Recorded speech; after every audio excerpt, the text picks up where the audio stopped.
8.5 কোটি শ্রমিকের জন্য 8.5 কোটি শ্রমিক কাজ চালু করতে হবে। দ্বিতীয় যে কথাটি বলতে চাই, বর্তমান গণপ্রজাতন্ত্রী সরকারের বাংলাদেশের প্রধানমন্ত্রী তারেক জিয়া সাহেবের উদ্দেশ্যে আমরা আহ্বান করতে চাই, আপনি বাংলাদেশে আজকে ফ্যামিলি কার্ডের ব্যবস্থা করছেন, কৃষক কার্ডের ব্যবস্থা করছেন, আমরা আপনাকে ওয়েলকাম জানাই, কংগ্রাচুলেশন জানাই। কিন্তু মাননীয় প্রধানমন্ত্রী বলে গেলে চলবে না।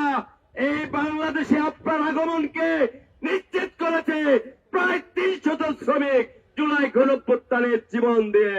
আমরা আজকের এই প্রোগ্রাম থেকে দাবি জানাতে চাই, অবিলম্বে বাংলাদেশের মোট জনসংখ্যার অর্ধেকের বেশি 8.5 কোটি শ্রমিকের জন্য 8.5 কোটি শ্রমিক কাজ চালু করতে হবে।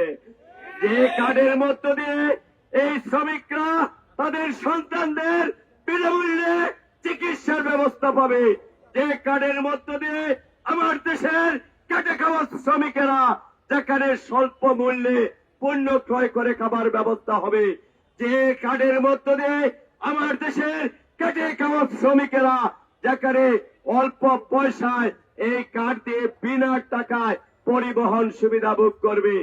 আর যদি তা করতে না পারেন, ব্যবহার আমার আমরা বলতে চাই, যদি তা ব্যবস্থা করতে না পারেন, আপনি যতই উন্নয়ন করতে চান, আপনার 31 দফা বলেন আর 60 দফা বলেন, যত দফাই বাস্তবায়ন করতে চায়, বাংলাদেশের অর্ধেকের বেশি জনশক্তিকে অবহেলা রেখে তাদেরকে আপনি রাষ্ট্রে বিনির্মাণ করা সম্ভব নয়।